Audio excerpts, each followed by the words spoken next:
You are listening to Pivot Parenting, episode 206, Decoding Your Teen with Ashley Hudson.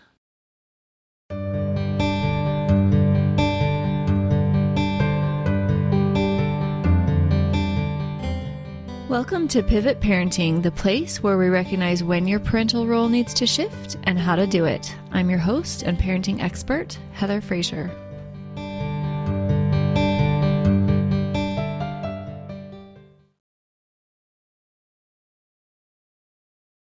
Welcome to today's Pivot Parenting episode. I have a fantastic friend and therapist with me, Ashley Hudson. Welcome. Hi. I'm so excited to share you with my audience. I have loved your work, and I think that we align very well in our approach to parenting and teens. Yeah, definitely. Takes an army.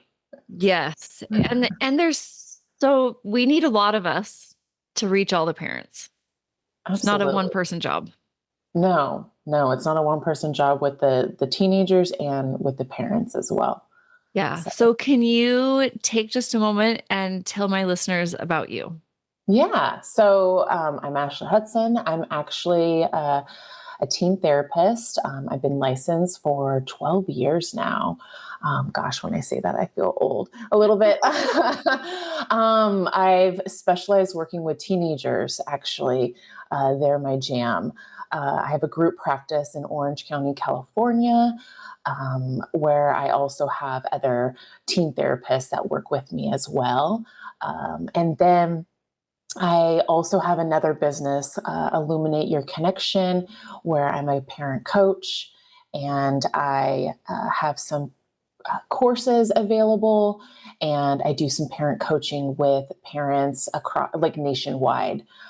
So it's been pretty fun to work on both ends, where I've worked with teenagers for 12 years, just really helping them build confidence and helping them with their anxiety and depression and trauma and grief.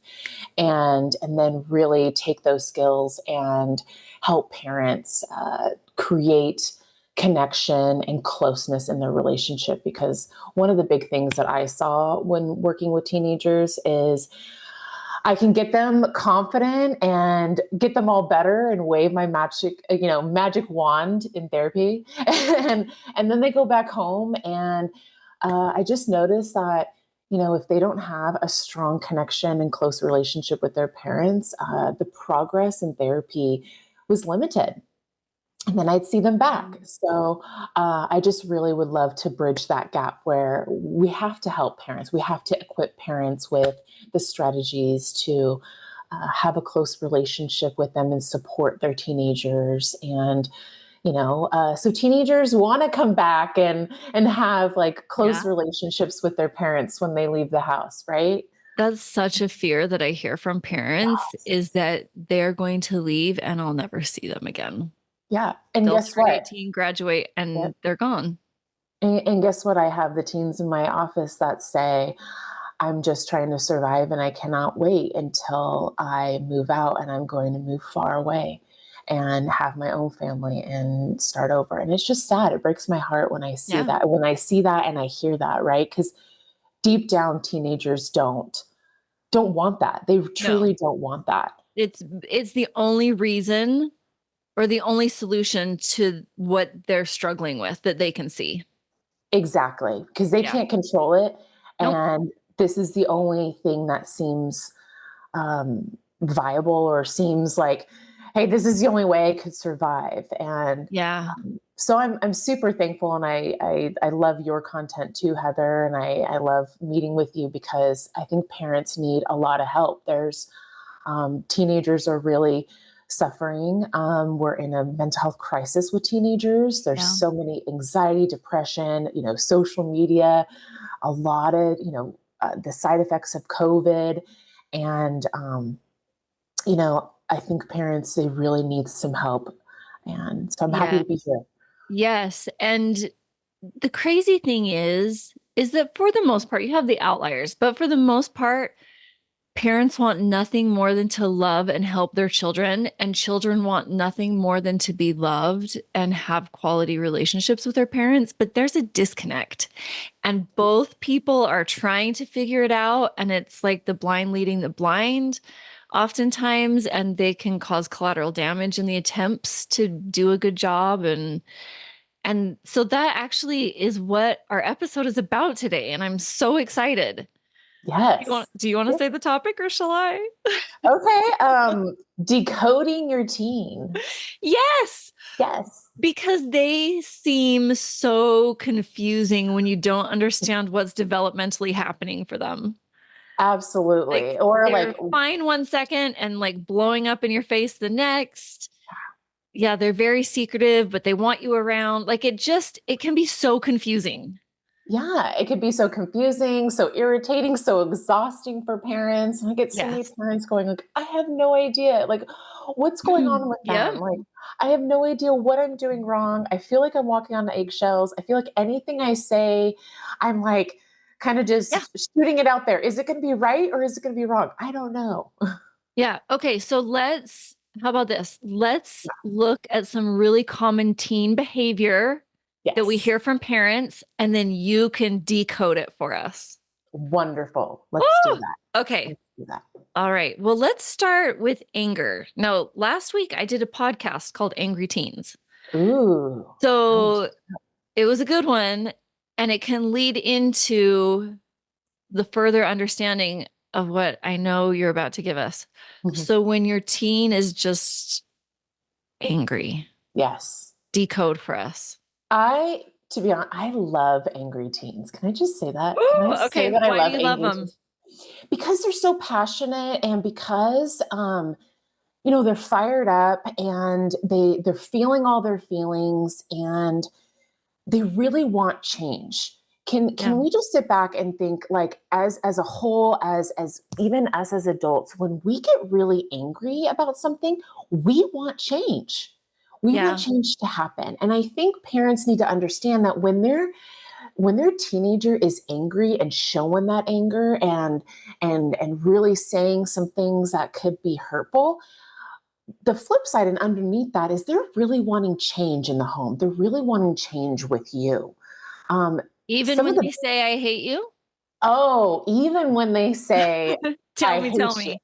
that is the best one, actually. I'm like, oh, yes, okay. When your teen says, I hate you, that's actually good in the sense Okay, that, okay. I can hear parents saying, no, it was not good. It yeah, was right. terrible. It was the worst day of my life. So break that down for me. So when a teenager actually throws out there, I hate you to the parent, what they're really saying and what they're really feeling is, I'm having all of these yucky feelings. I'm angry at my parent. I'm feeling so hurt by my parent. I'm feeling so rejected. And I can't feel this anymore. I need it out. Right. Uh-huh. I need it out. And so then it spews and they say to their parent, their mom or dad, I hate you. And what that really is a starting point of I need this to change. I don't want to hate you anymore. So I'm telling you I hate you because I actually want something to be different. I want to love you. I want you to love me, right?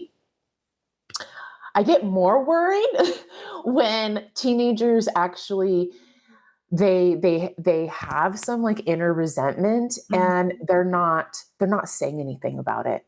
And how does that present? That presents more like they're silent, they're shut down, they really close off from their parents. They have no desire to show their parent like their world. They just feel it's almost like they're just really disconnected from their parent and they're kind of going on survival mode. They've already kind of checked out and thought to themselves, I'm counting down the days and when I'm leaving and when I'm out of here. Yeah. Okay. And Yeah. can that look almost contemptuous behavior or just like totally ghosting? I think it could be both. It could be this total ghosting where the parent just feels like, gosh, I feel like there's a stranger in my house. Like I try talking to them and they just ignore me. They just really like kind of cut me out. I get a little bit more concerned with that than the angry ones. Like the angry ones, I'm like, okay, cool. We have lots to We have work with stuff to here. work with. Okay, Yeah, we so do. why is it more concerning? What are you concerned about? I'm concerned that the teenager has really internalized the rejection or the disconnect from the parent. And when they've really internalized it, they need to survive, right? And when they need to survive, they have to disconnect from them completely and shut down just to survive and Conserve feel like they can energy. exactly conserve energy and try to get their needs met somewhere else. It becomes almost like too painful for them. But a kid that's angry, that's really voicing it, they have actually some more assertiveness and some more passion and confidence to actually bring it up and say, hey, something needs to change. I'm feeling like I'm hating you right now and I don't want this anymore. Right. But So, when do you you have a think in your 12 years of talking to Mhm. teenagers, when they say nasty things like, I hate you, or I wish you were like this other mom, like, Yes. which is a form of like, you suck, Yeah. right? Right. No, let's be real. um, when they say those things, have you ever met any teen that wasn't a starting point for, and that wasn't like, I want to repair with you? Or is it pretty much always, please help me not feel this way toward you? It's pretty much please help me not feel this way towards you. Okay, I'm asking for all the parents out there who are like, no, my kid really meant it. And you know what, like let's be honest, like I almost like let's take a peek if we were looking at our partner, right? Uh-huh. If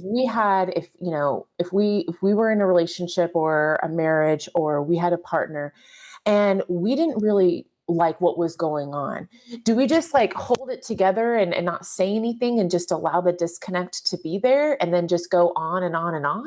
A lot of people Or do, yeah, which right, and then isn't just healthy because it just, totally. yeah, it just simmers. But And then there's yes, there's no repair. Or do we go yeah, up to our partner mhm. and say, "Hey, you It's know true. what? That is the healthier thing. Yeah, hey, you know what? I'm not I don't like this disconnect. I really miss you, right?" So here's the kicker. You're an adult and you've learned some Yeah. communication You can't just go to your skills. partner and say, I hate you. Right. I hate you right now. I want nothing to do with I you. mean, you can. I Sometimes mean, that probably happens. But but yeah, the more adult thing would be like, this isn't working for me. right. And that shows like this isn't working because I want it to work. Can we Yeah. please compromise? Can we please talk about this? But that's an adult that's hopefully has learned some skills, some communication skills, some assertiveness. You got a teenager that hasn't really learned that yet. They're trying it out. So them coming up to you, I really hate you and I wish that you were, like Sally's mom over there. She's nice, and she's Yeah. doing the comparison game to Their kids really get just phones. yeah, they just take, teenagers know what to Oh, say they to know. really, really like Yeah. turn the knife in there, right? Yeah. Um, but they're really saying, like, hey, there's something that Sally's mom, what she's doing that I would really love for you to do that really like meets my need, that speaks to me. And it should be actually more of an open door. You're opening up the gate of like, okay, there's a disconnect here, something in our relationship isn't working. I'm noticing you're pretty angry. Let's talk about this. Let's start the repair process here. Yeah. Yeah. I like that. Okay, so we've covered two, anger and just silence. Yes. So Yes. what about the perfect teen? The The one who perfect. has straight A's, has a clean room. I mean, I'm not saying that I have one of these kids Mhm. because I do. I would say I was like one of those kids. Like And it could I'm over just be here. that they're lit like on their A game. I kind of. I mean, Yeah. kind of maybe. Or it could be a symptom of decode it for us. Yeah. So I see a lot of hardworking perfectionist teenagers in my office, actually. Yeah. And I think a lot of it has to do with they work really hard to meet their parents' expectations. Hmm. I've really noticed that the teenagers' expectations are very similar to the parents' expectations, and they're really motivated to seek approval from their parent. And where that kind of comes from too is, you know, getting the praise and getting the "I'm proud of you" only when, you know, uh, results So like are conditionally loving yes, could be a yes. symptom of conditionally loving. What else could it be a symptom of? I think too is, they're feeling uncomfortable Uh-huh. or they're not feeling safe or um, feelings aren't talked about in the home. Only accomplishments, results, Uh, and achievements. And hey, when a kid comes home, how was your homework? How was your test? Not how are you feeling today? So yeah. the kid kind of gets this message that I'm only allowed to talk about my accomplishments or That's how my I earn tasks. like feeling good at home. Exactly. And even when I talk to some teens, hey, how come you don't talk to your mom about that? Or how come you don't talk to your dad about that? They wouldn't understand. They wouldn't understand. Well, tell me a little bit more about that. What do you mean? Well, they don't talk about feelings. And every time I talk about my feelings, it gets dismissed and it's like, well, you're not working hard enough. Or, Yeah. you know, hey, Generational perfectionism. exactly. Like, hey, just you're not being grateful enough, right? Yeah. Um, and so when I see the perfectionist kid, I sit back and I want to ask myself and or ask them, sorry, I want to ask them like, what's hard for you to discuss like your stress or your sad feelings or your overwhelmness or the struggle for you to take care of yourself, like what stops you from talking to your parent about that.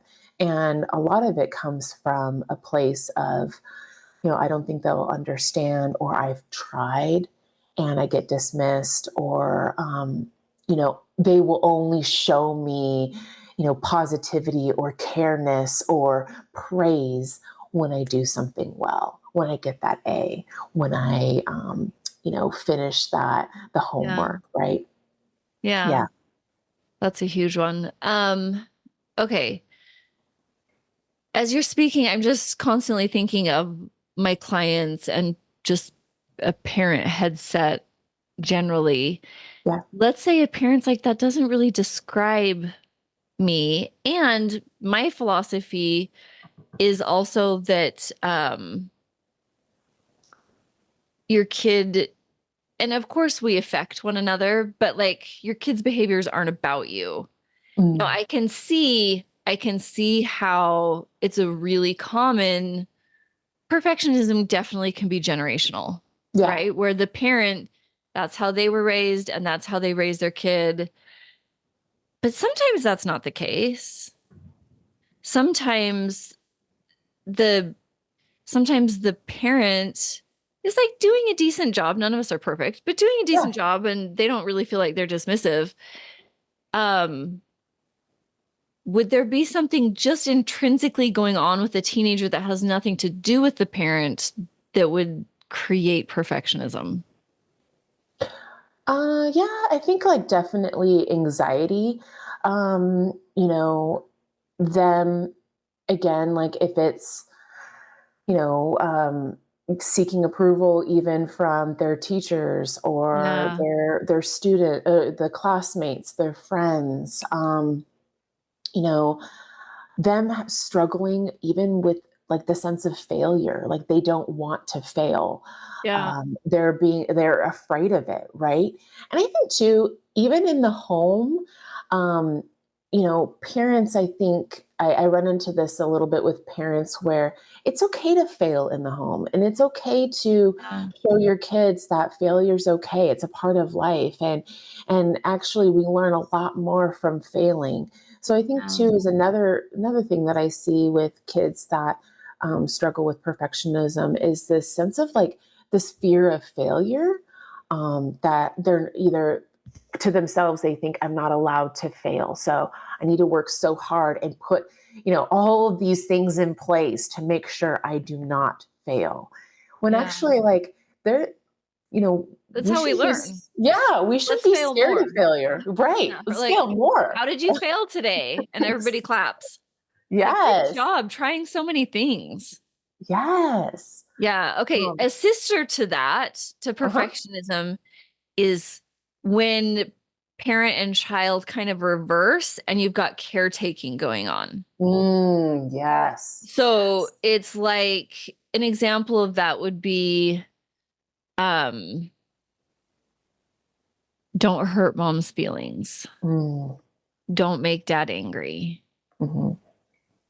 You Yes. know, like I Yes. know that I have to do X, Y, and Z because otherwise there's repercussions from them emotionally. Mhm. So we're walking on eggshells, and parents do this to teenagers too, right? Yeah.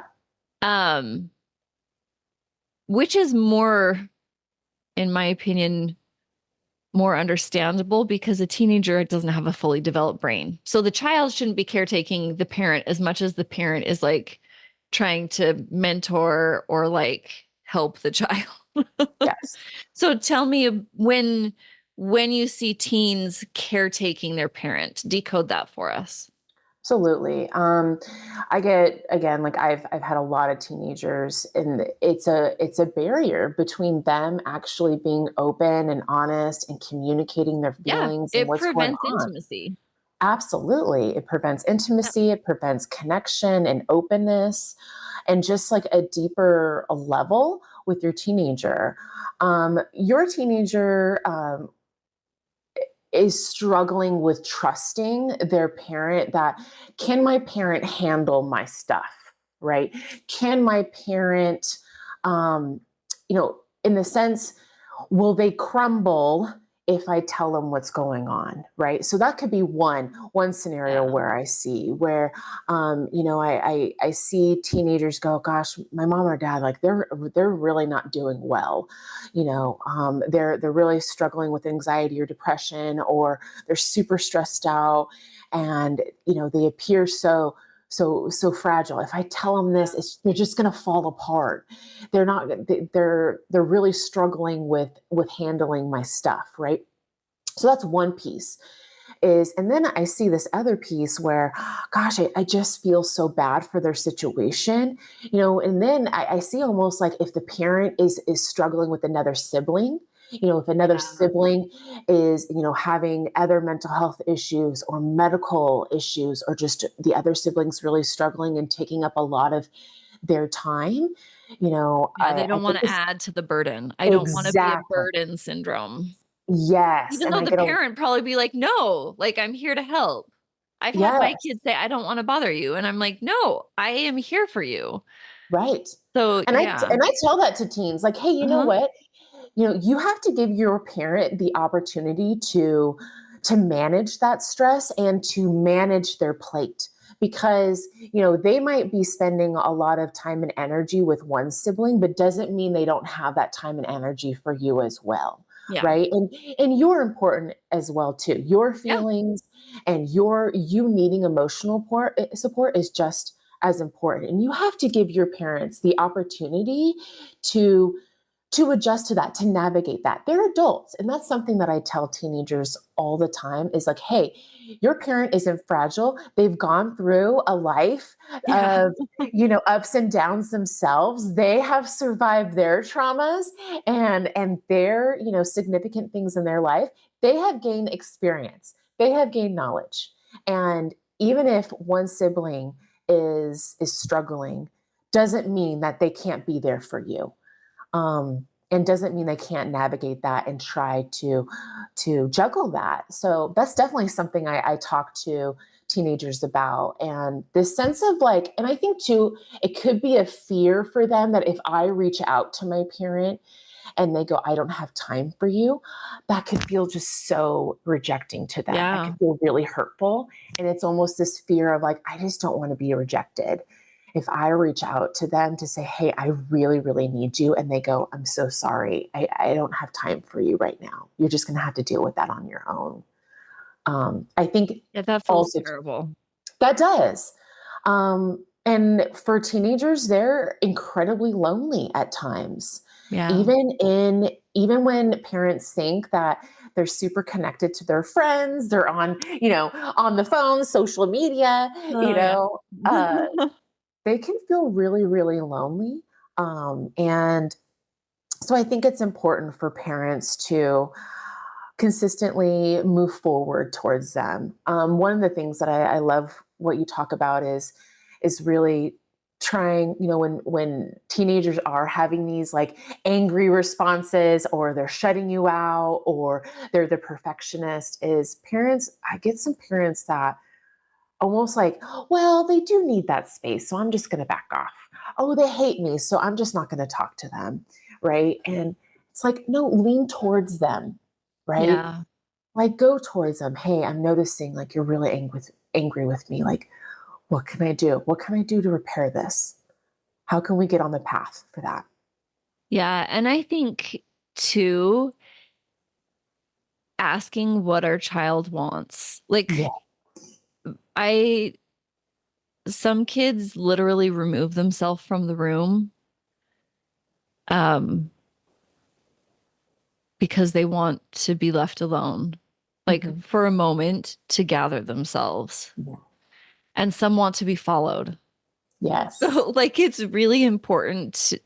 I have found it easiest with my kids just to ask them, you know, can Yeah. I come back in 10 minutes? And then they know, or would you like me to stay in the room with you? We don't have to talk or whatever. Like just asking what they need as well.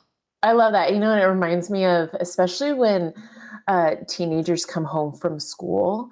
I get parents that Mhm. they're so excited to see their teen, which is fantastic, Yeah. And your right? teen is And like, there's oh, I know, and their teen is just, they've been filtering all the day. They've just been coping. They've been on their mhm. best behavior with Yep. their smile on their Takes a lot face, of and energy to do that all day. manage all of those emotions socially, in school, all of that.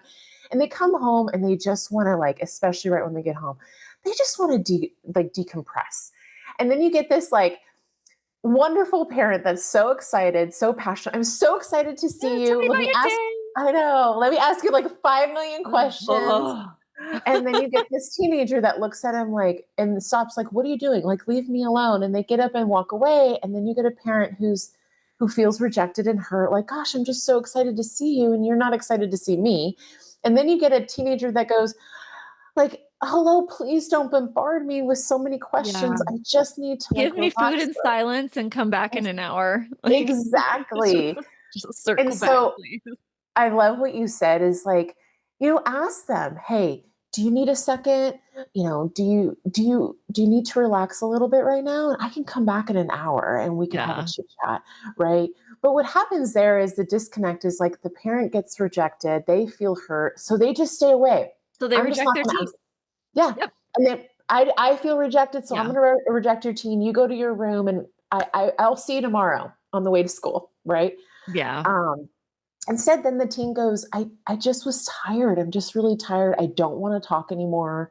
And I just need some silence. Yeah. Usually, and then, sometimes the best times to talk to a teen is like, of course, late at night when the Yep. parent wants to go to Yeah. bed. When you're laying in bed and they come sit on the foot of your bed and they're like, so, Right. And then it gets reversed. Like, I'm so excited to talk to you. And yeah. then, like, the parent's like, I just need to relax and go to sleep. Yeah. So it sucks sometimes when they're just so, Yeah. like, it's opposites, right? So, yeah. No, I love it. Okay. When your teen brings something up over and over and over and over Mm, again, yes. and you think your kid's obsessing over it, you've tried to help them like fix it. They don't want to hear how to fix it. Yes. Decode for us. Absolutely. Gosh, I've had a couple of parents. We talked about this just like 2 weeks ago, and I had a dad actually, and he was just like, why are they bringing this up like all the time? Like Yeah. I've given you all the solutions I got. I don't Yeah. know why you keep talking about this. And I'm like, because it's not about the solutions. No. You know, your teenager wants to feel heard. They want you to kind of like hold their hand and sit in their mess with them. And when your teenager just brings it up over and over again, they want to feel validated and acknowledged in their pain or in their suffering or in their confusion, right? Maybe something feels or it seems confusing or irritating to them, and they just want to talk about it. They want to say the story, and for you to listen to it and sit with them, like, wow, that does sound confusing. That does sound really irritating. Wow, yeah, I would have felt the same way. And just to really like sit with them and hear them out. They want to feel heard. They want that undivided attention. So a lot of times when teenagers bring up the same thing over and over and it just feels like a broken record, that should be the number one indicator. They ain't looking for you to solve the problem. Okay. They're looking for you to just hear them out, to Yeah. really hear them, They to need a validate. witness. They need a witness. They want you to just sit in it. And guess what? Sometimes your teenager is not ready to get out of it. That's it. Oh, sometimes I'm Right? not ready to get out of it. Like, no, I Right. want to be angry. I'm just going to Right. sit here and vent.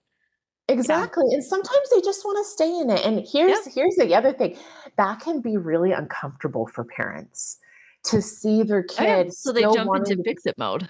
Yes, like, "Oh, well, I just want you to be happy. I just want you to be Yeah. joyful." Like, I'll call the school. right, like, let's fix this. Like, we can fix this, right? And that should be an indicator also for the parent to be like, whoa, whoa, whoa. Like, your teenager's upset, angry, confused. They're not ready yet to get out of it. Yeah. Sit with them in it. And, also too, I try to talk to the parent, like, what's your worst fear? They're going to be angry for the rest of their life? No, Yeah. they just want They'll to work feel through heard. it. They'll absolutely work through it. Yeah. And when you sit with them on it, you're actually showing them trust and you believe that they can work through it. And you say, hey, I'm right here. Sometimes you know what I do with teens, and this could be like a little caveat for parents, is when your teen's talking about something and they're kind of like going over, obsessing over it, you go, tell me more. Yeah, and then what happened? You know, Yeah. yeah, tell me more about that. And I what love happened with that. that? Yeah, and then actually Spill the like tea. Tell me everything. yes, and Yeah. just say like, "Give me more about that." Yeah, what came up for you more about that? Like, Yeah. actually, like, get them to really dig deep and scrape it all out of there. And just like, "Hey, tell me more. What happened next?" Yeah. And then too, guess what? Check in the next day about it. "Hey, you know what? How you doing about that? Like, I've been thinking about you in that situation. Like, how are you doing about that? What came up for you today about that?" And just check in with them about it Yeah. the Have you next had day. any new thoughts around that? Exactly. Yeah. Exactly. And said parents are scared. Oh my gosh, I don't want to, enable and really highlight the Yeah. obsessing over it. And it's like, no. No. Yeah, just move through it with them. It seems like it's very human to want to be heard, witnessed, validated, to not feel alone in whatever you're struggling with. Yeah. Is there anything else that our teens do that is an indicator that they're not feeling heard and that we could help them in that regard? When your teen corrects you, when parents try to validate them or they try to understand the situation, and the teen corrects them, like, no, mom, or no, dad, that's not what I was saying. That's another indicator that they don't feel heard. But it's actually a good thing. Even in my office, when I'm working with teenagers, and they correct me, like, no, no, no, this is actually what I was feeling like. That's actually a good thing. They want you to get it right. They want you to feel heard. So, an indicator if they don't feel heard or validated is if they correct you and actually utilize that as a good thing. Like, oh, okay, yeah. And then repeat it back. So, okay. So let me see if I got this right. This is how you were feeling about this. This is what was going on for you. And basically, repeat what they said. I think sometimes parents might make it pretty complicated. All you got to do is like almost repeat the language. Like, okay, so this is how you felt. You felt pretty sad about that, or you felt really irritated about that. And even if they go, no, that's not what I was saying. I was actually really confused. Oh, got it. Yes, that makes sense. You were actually really confused about that situation, right? Okay, I like that. Any other ways? Or shall we move on to the next? Yeah, what else do you got for me? Okay. Um, when we do everything wrong, it's kind of akin to this. So it's Mm, like, why didn't you say what I wanted you to say? Why didn't you defend me like I wanted you to? Why didn't you behave or respond or like you're so embarrassing? mm, Like when we when we didn't read their mind yeah. and behave how they were hoping we would behave. What is that all about? I love when you said, why didn't you have my back? Yeah. Well, I love that one. And when parents get that, it's actually, instead of responding right away, I always tell parents like just take a moment and really ask yourself, what's underneath that? What what are they really needing? From you and from maybe everyone else in their life. Sometimes when teenagers are being super, super critical with a parent, it's Uh-huh. it's not so much about the parent, is it so much about like what are they needing in their life? And one of the things when you say, "Why didn't you have my back?" is maybe they're needing people to, maybe they want people to have like a sense of um, belonging, or maybe a sense of like they don't feel protected, or maybe for themselves they don't feel like I have the skills to really stick up for myself, right? And so a lot of times it could be more of their own insecurity of maybe I don't feel like I have the assertiveness or the the communication skills to stick up for myself. So they go like, mom, dad, why didn't you have my back? Why didn't you stick up for me then? Right. And that's usually coming from a place of feeling insecure themselves, that they feel a little inadequate of sticking up for themselves. So they kind of put that back on the parents. The one thing that could get kind of lost in this translation is if the parent goes like, "What do you mean? I did have your back. I did do this. I did do that." Right? And they try to, argue back and forth Yeah. because It's they try to pointless. make, yeah, they try to make like validity of that, right? Yeah. And they try to like argue their case instead of really sitting back and going like, "Hey, it seems like you're really wishing and needing people to have your back. Like, what's going on there? What are you feeling? Are you feeling like people, really see you? Are you feeling like, you know, that mom or dad is truly have your interest at heart? Do you really feel that?" That I believe you, that I trust you, that do you feel like you could stick up for yourself? Do you feel like your friends are sticking up for you? And really trying to get a little deeper where like the root of that is coming from. Okay. Really good. Um, I'm just taking it all in. Yeah, I know. All Same right. here. I'm like Yes. taking my own Okay. stuff in. Let's go to what a lot of parents would describe as like a really hard case. Sure. Let's go with like the really defiant or disrespectful behavior. Mm, Like not just like I hate you, but like sneaking out, lying, maybe even becoming like physically yeah. just really defiant, Mhm. not going to school, not how do you decode that? That's a good one. I think there's a lot of stuff that could be going on there. Yeah. When I see teenagers that are being really disrespectful to their parents, There could be a lot of different facets, For sure. um, a lot of different components there. One that I truly, when seeing the teenager being incredibly disrespectful to the parent, is there is not a lot of respect at all probably within the relationship, right? Where the parent isn't necessarily respecting the kid and the kid isn't respecting the parent.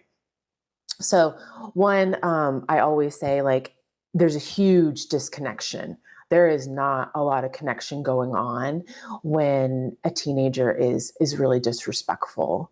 And then the other thing that I'm hearing you too, and I think this is huge with connection, is boundaries. I think parents sometimes shy away from boundaries because they're scared of, losing the relationship or the closeness, or but teenagers need boundaries, and boundaries are really important. And this creates a sense of safety. And, the parent is showing, like, I'm taking care of you. I want to protect you, and a sense of safety. And so when you get teenagers that are sneaking out of the house, that are completely lying and being disrespectful, there's some huge um, gaps in that relationship. There's some huge breakage in that relationship where, uh, I try to work on boundaries, making sure we have some boundaries, but also too that we have to repair this relationship and what's going on.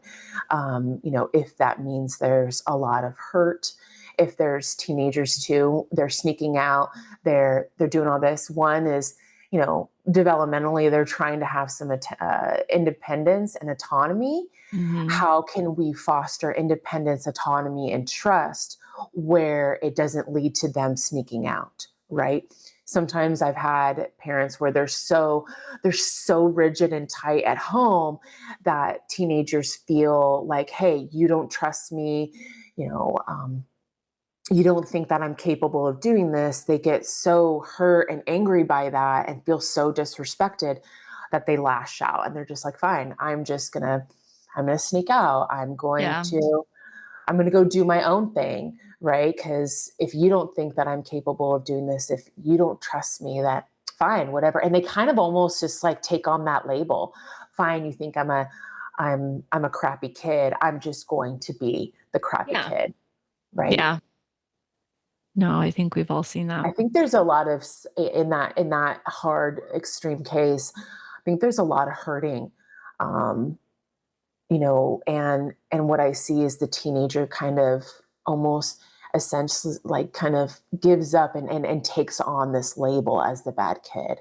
And then it just kind of like is a ripple effect where the parents don't see a lot of goodness in their kid and their teen, and then all of a sudden it just kind of ripples into school. Teachers don't see them as good.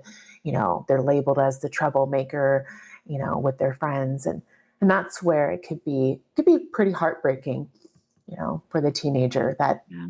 they're totally misjudged, and almost then too, as I almost see this like protectiveness where they go like, fine, they put this outer shell, like everyone could see this type of person, when really I'm this kind of person inside, but I won't let anyone see me who I truly am. Yeah, I love that that's a protective stance that they're taking. I think that it's Absolutely. it's hard to see that when, they keep skipping school and they're lying to us, and parents just see like you're not going to graduate. What are you doing? Yeah, Rather than what are you protecting yourself from? exactly. And really sitting down, like, and saying like, I'm seeing you're really hurting. You're really Yeah. hurting. And I would love for you to thrive in this life. And, you're on the road where it's going to lead to some not good things. Yeah. Um, are, are you prepared for that? What's that going to be like for you down the road where, if that's jail, or if that's living, Yeah. homeless, if that's going to job, if that's not being able to have close relationships. It leads to a life of loneliness and being alone, right? Yeah. All in that protective. out of. Exactly. I'm going to push everyone away and I'm just going to isolate myself and be alone. It really Yeah. comes from a place of hurt and anger. Yeah. Yeah. Yeah. All right. We're about out of time. Are there any major ones that we've missed talking about that we need to hit? I think I think we got it. I think we got it all. But I also just want to kind of throw out there. I think there's just so much hope for parents. I You agree. know, the 12 years that I have worked with teenagers in my office, every single one of them, and I mean, I get goosebumps saying this, but every single one of them wants and needs a relationship with their parents, and they desperately want to feel loved by them. Um, and I just want to say that there's so much hope for parents, and that's why I love Heather. I love what you do, and I love helping parents because just being 12 years being in the inside world of teenagers, they just desperately want their mom and dad to be close to them. Yeah. So much hope So there. true. There's There so is much so hope. much hope. And I love what we do. I do It's too. so fulfilling. Yeah. Okay. How can my listeners find you, work with you, have their teens be helped by you? Any of that information? Yes, sure. I have a group private practice in Orange County, California. So we are able to see California residents. Yeah, that's Uh, how therapy laws work, my right. friends. You can Yes, only practice in the state where you're licensed. So exactly. Exactly. Californians, it's your lucky day. Yeah, so I'm www.ashleyhudsontherapy.com for that. And then I also, my other business is illuminateyourconnection.co. And I do private coaching 101. And I also have a online course called The Connected Parent. It's a 5-week course where I discuss like foundationally the barriers and how to really ignite connection with your teenager. And then lastly, how to repair. I think that's so huge for parents. Like, Yeah. how do you How to repair? So repair. you can maintain that connection throughout the years. And it's a lifelong connection where teenagers are looking forward to their parents being a part of their life and even a part of their kids' life. And it just is a legacy, right? And we help support teenagers, especially right now in this in this world that is just there's so much anxiety, there's so much depression. Yeah. So yeah, that's where you could find me. I love that. Okay, so just to be clear, she can help teenagers in the state of California through therapy. Yes. And coaching is not regulated, so you can join her coaching programs from any state. Yes, correct. With the parents of teens. Yes. Yes, Yeah. as a parent, she can help you anywhere. As a teen, California. And it for the Californians, is your group, is it like Zoom or is it in person? Like, do you have to be in Orange County or anywhere in the state? So telehealth would be anywhere in the state. Okay, And so perfect. that's via Zoom. And then if you're in Orange County, California, we do in person as well. Okay. I And we love that specialize working with teenagers. because honestly, they are so fun. They're the I love best. teenagers. They I are know. so fun. They're sprightly and they have a fresh perspective and they have fun words. I like weird words, so I love all the trendy words. And They're just fun. they're so cool and they're so They are. resilient. They're so Yeah. resilient. And I just, again, I love working with them because I just see the resilience and I just see their progress that they make. And it's so awesome. It's so fulfilling to work with them and to work Yeah. with parents. Yeah. Well, thank you. I'm going to put all of that contact information in the show notes so that if you're driving or folding laundry, you don't have to write it down. We've written it down for you. And we'll talk to you next week. Thank you, Ashley. I really appreciate it. Thank you so much, Heather, for having me.